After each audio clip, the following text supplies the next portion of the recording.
मिलने वाली चीजें हैं। ठीक है, जैसे लिखा हुआ है इंटीग्रेशन ऑफ डीपी। ठीक, यहां पर देखो पी की कोई पावर नहीं, यहां पर एस की कोई पावर नहीं, यहां एफ की कोई पावर नहीं, यहां वी की कोई पावर नहीं, यहां डब्ल्यू की कोई पावर नहीं। तो इसे आप क्या लिखोगे? इसे आप सीधे पी लिख दोगे। यह आपका दूसरा तरीका होगा। ये दूसरा फार्मूला हो गया integration and differentiation of constant. Differentiation of constant 0 होता है और इंटीग्रेशन ऑफ कांस्टेंट वो एक्स की पावर या वी की पावर या एस की पावर एक पावर हो जाएगा। ठीक है, दो बातें ये। अब हम लोग कुछ और फार्मूले को एडवांस करेंगे यहां पर। मुझे पूरी उम्मीद है कि आपने पीछे के नोट सब बना रखे होंगे। अब इसमें आगे देखिए, पहला इसमें हम लोग अगर y बराबर साइन एक्स, y बराबर साइन एक्स, तो d by d x of y यानी d by d x of sine x, इसका आंसर आएगा कॉस एक्स। ठीक, इसी तरीके से अगर y बराबर कॉस एक्स, नहीं एक ही सूर में चलेंगे, तो integration of sine x d x, ये फार्मूला है बेटा, माइनस कॉस एक्स प्लस सी, ये एक और फार्मूला हो गया। अब अगर y बराबर कॉस एक्स, तो d by d x of cos x, इसका फार्मूला होता है माइनस साइन एक्स। अब अगर y बराबर कॉस एक्स, तो इसका इंटीग्रेशन कॉस एक्स का इंटीग्रेशन, ये आ गया साइन एक्स। देख लो बेटा, उल्टा प्रोसेस है। y बराबर साइन एक्स को डिफरेंशिएट करो कॉस एक्स आएगा, कॉस एक्स को डिफरेंशिएट करो साइन एक्स आएगा। यानी ये देखो, ऐसे ही अगर कॉस एक्स को डिफरेंशिएट करोगे तो माइनस साइन एक्स, और माइनस साइन एक्स को इंटीग्रेट कर दोगे तो तुम्हें क्या मिल जाएगा? Minus cos x. उल्टा प्रोसेस है। ठीक, याद रखिएगा, ये देख लीजिए। इसी तरीके से अगर d by d x of tan x लिया जाए तो इसकी वैल्यू आ जाएगी sec square x. You must remember, ये सब आपको याद होना चाहिए। वैसे ही अगर d by d x of, अब sec स्क्वायर एक्स dx, इसकी वैल्यू होगी tan x प्लस सी। उसी तरीके से d by d x of cot x, ये होगा माइनस कॉसेक स्क्वायर एक्स, और यहां इंटीग्रेशन, सॉरी ये इंटीग्रेशन का साइन है, integration of cosec square x d x, ये हो जाएगा minus cot x plus c. Whatever I exactly told in the first board कि integration is the reverse process of differentiation, आप उसको देख सकते हैं। फार्मूला देखिए, tan x का डिफरेंशिएशन sec स्क्वायर एक्स होता है, sec स्क्वायर एक्स का डिफरेंशिएशन इंटीग्रेशन tan x होता है। उसी तरीके से cot x का डिफरेंशिएशन cosec स्क्वायर एक्स होता है, और cosec स्क्वायर एक्स का इंटीग्रेशन cot x होता है। Clear cut. ठीक, उसी तरीके से आप लिख सकते हैं d by d x of sec x, तो ये हो जाएगा sec x tan x। ठीक, अब integration of sec x tan x, यानी आंसर ऑफ डिफरेंशिएशन को इंटीग्रेट करने पर अगर आपको ओरिजिनल फंक्शन मिल रहा है, यही इंटीग्रेशन है। ओरिजिनल फंक्शन का मिल जाना इंटीग्रेशन कहलाता है, sec x tan x dx। तो इसका आंसर आएगा आपका sec x प्लस सी जरूर लगाइएगा। उसके बाद d by d x of cosec x, इसे आप लिखेंगे minus cosec x cot x, तो integration of cosec x cot x dx, ये हो जाएगा माइनस cosec x प्लस सी। बच्चों ये सारे फार्मूले हैं, आपको याद रहने चाहिए। ये सारे फार्मूले हैं। मैथ वाले हो तो याद तुम्हारे लिए तो बहुत फायदा है, और बायो वाले हो तो प्लीज इसे याद कर लेना, क्योंकि ये तुम्हारे लिए तो सिर्फ फिजिक्स में काम आएगा, लेकिन मैथ्स वालों के लिए मैथ में भी काम आएगा। तो इसे याद जरूर रखना। ठीक है, आगे बढ़ते हैं।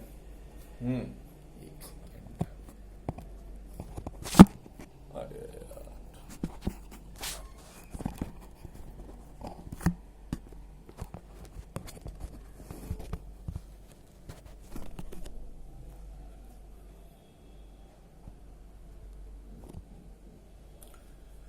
तो ये हम कुछ और फार्मूले लिखते हैं, या आप वीडियो को पास करके नोट कर लीजिए।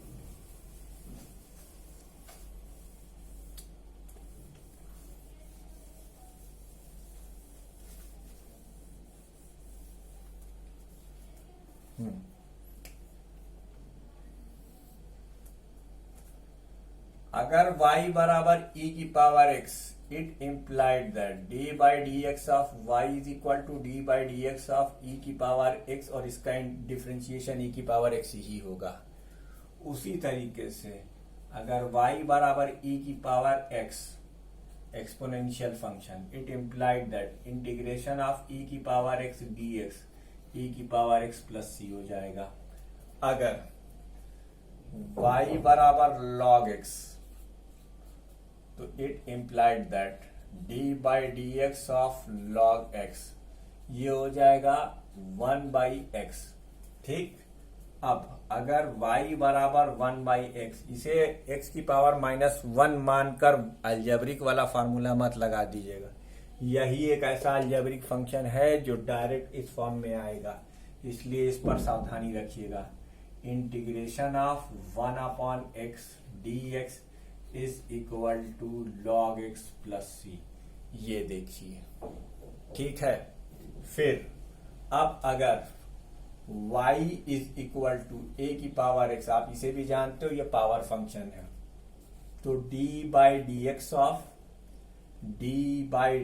ऑफ a की पावर x, ये हो जाएगा a की पावर x log a। और अगर y बराबर a की पावर x, तो इंटीग्रेशन ऑफ a की पावर x dx क्या होगा, a की power x upon log a plus c।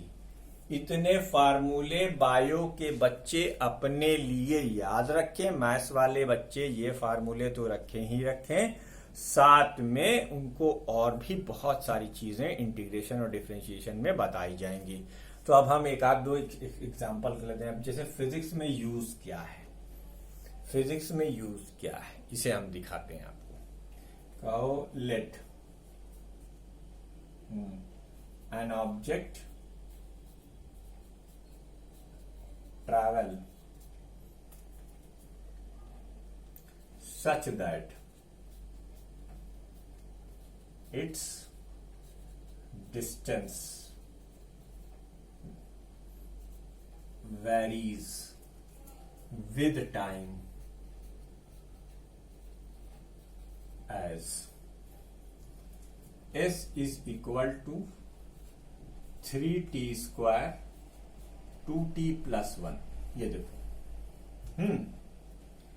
Find number 1, instantaneous velocity at t is equal to 0 and 2 second. और सेकेंड, फाइंड instantaneous acceleration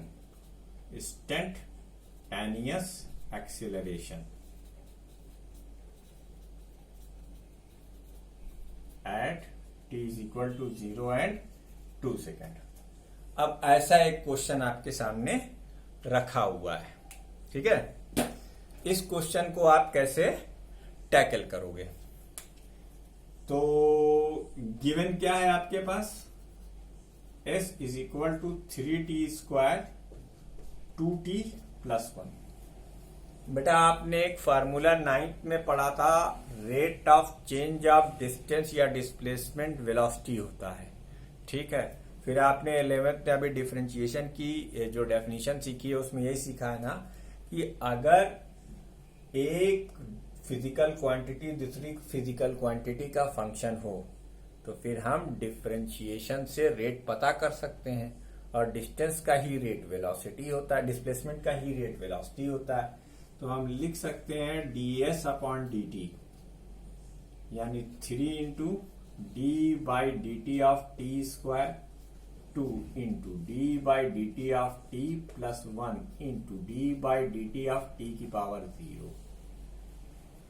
ठीक, अभी कितना हो गया 3, और टी स्क्वायर को क्या लिखोगे 2t plus 2 into 1 into t की power 1 minus 1 plus 1 into 0 into t की पावर 0 माइनस 1। तो बच्चों ये जो इसका आंसर आएगा ये आएगा 60 प्लस 2, यही तो आंसर आएगा। और तो मुझे कोई सूरत हाल नजर नहीं आ रही। अब ये क्या है, ये इंस्टेंटेनियस वेलोसिटी है। देखो यही डिफरेंशिएशन का यूज है फिजिक्स में, इंटीग्रेशन का भी यूज अभी बता रहे हैं, इसी एक क्वेश्चन से तुमको क्लियर हो जाएगा। तो एट t बराबर 0, तो इसमें उठाओ t की वैल्यू 0 रख दो, 6 इंटू 0 प्लस 2 यानी 2 मीटर पर सेकेंड। ठीक, और at t is equal to 2 second. तो अब आप v की वैल्यू 6 इंटू 2 प्लस 2 यानी कितना हो जाएगा 14 मीटर पर सेकेंड। ये इसका आंसर आ गया। ठीक है, अच्छा अब इसका सॉल्यूशन नोट कर लो, एक्सीलरेशन भी निकालना है। तो एक्सीलरेशन क्या होता है, rate of change of velocity, rate of change of velocity. तो ये वेलोसिटी का फंक्शन हमने निकाल के रखा हुआ है 60 plus 2।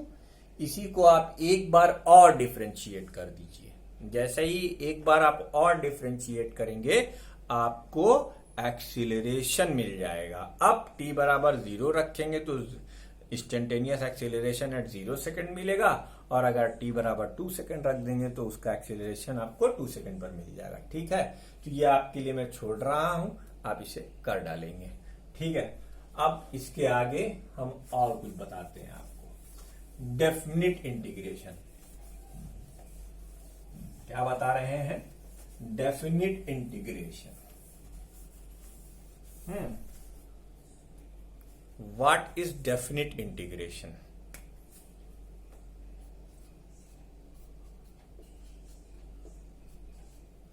Definite integration,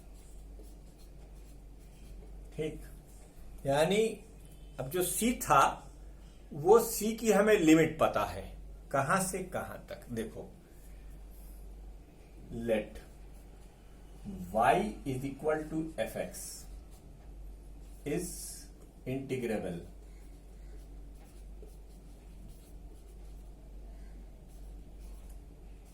between xi to xf, initial to final.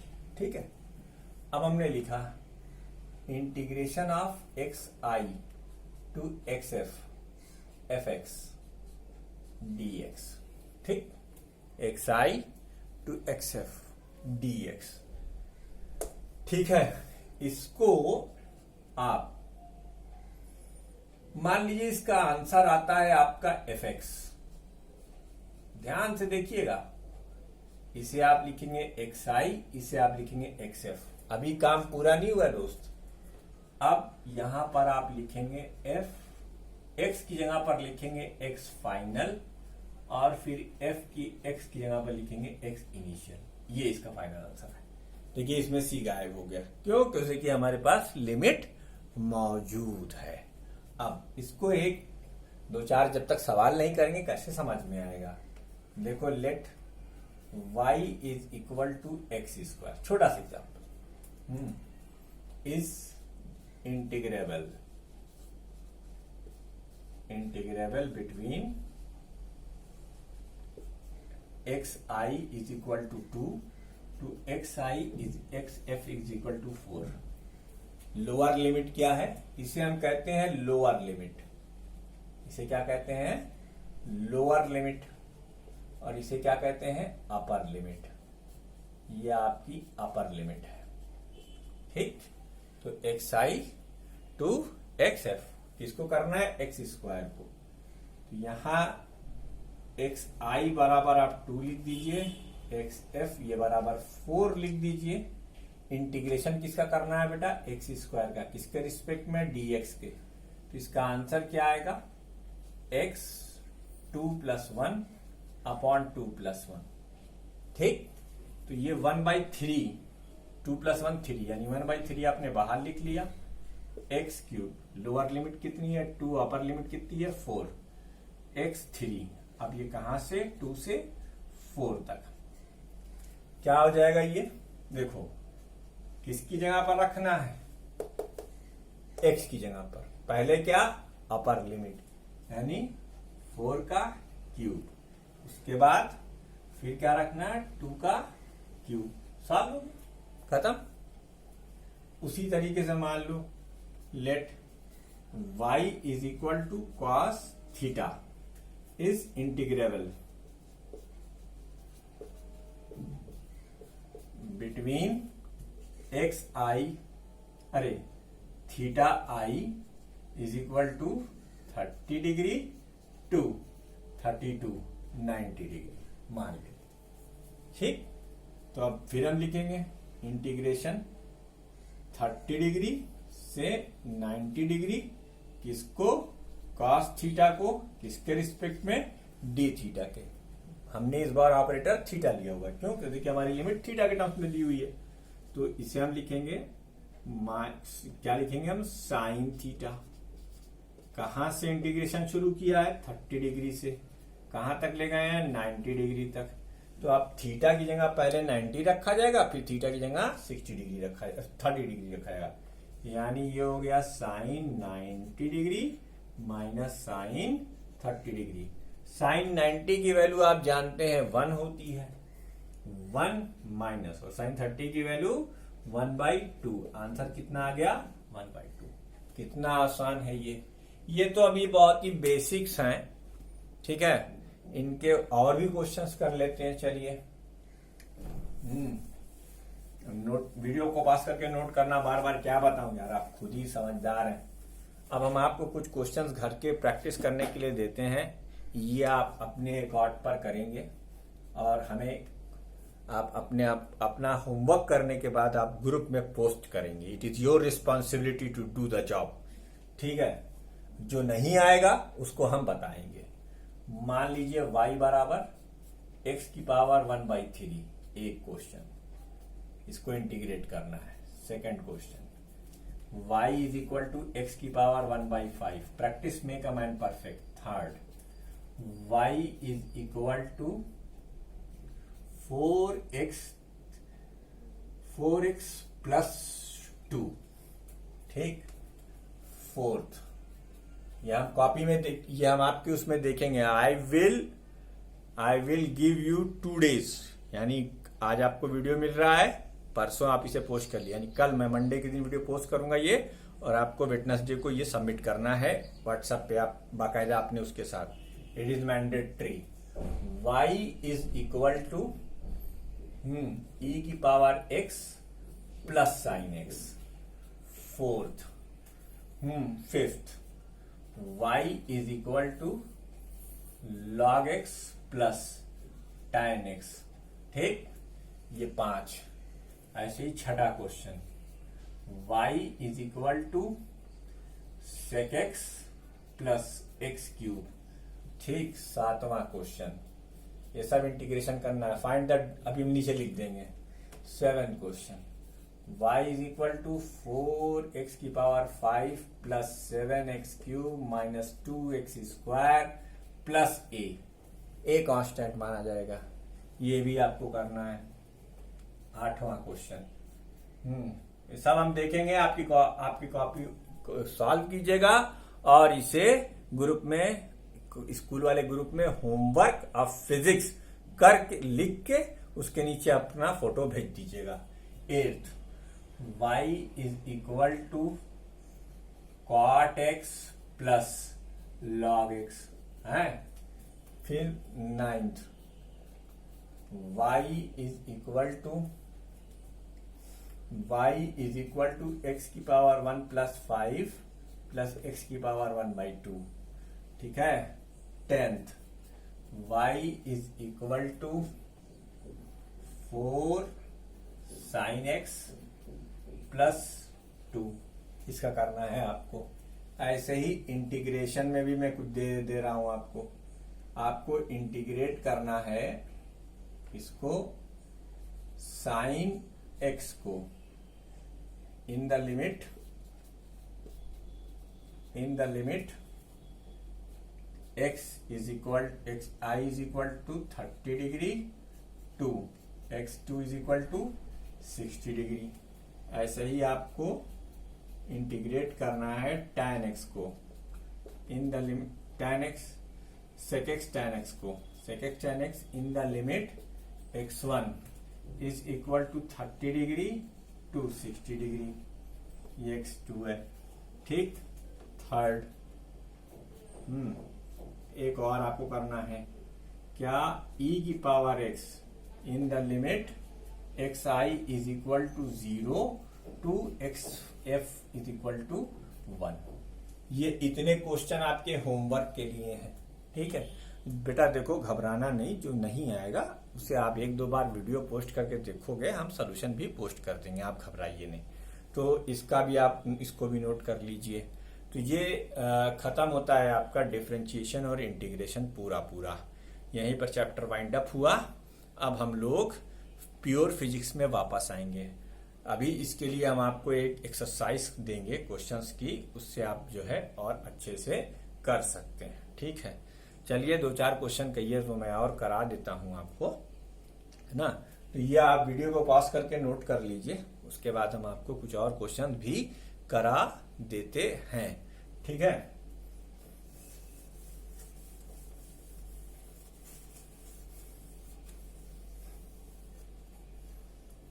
या चलो पहले हम इसकी एक्सरसाइज पोस्ट कर देंगे, जिसको जो नहीं आएगा वो हमसे पूछ लेगा। यहीं पे खत्म होता है ये चैप्टर, यानी मैथमेटिकल टूल अब खत्म। अब उसके बाद फिर हम वापस चलते हैं अपनी फिजिक्स की तरफ। तो अब आपको इंटीग्रेशन और डिफरेंशिएशन पता हो गया। 3 डेल्टास का मतलब जरूर याद रखिएगा। अब हम कुछ आगे बढ़ेंगे, चलिए।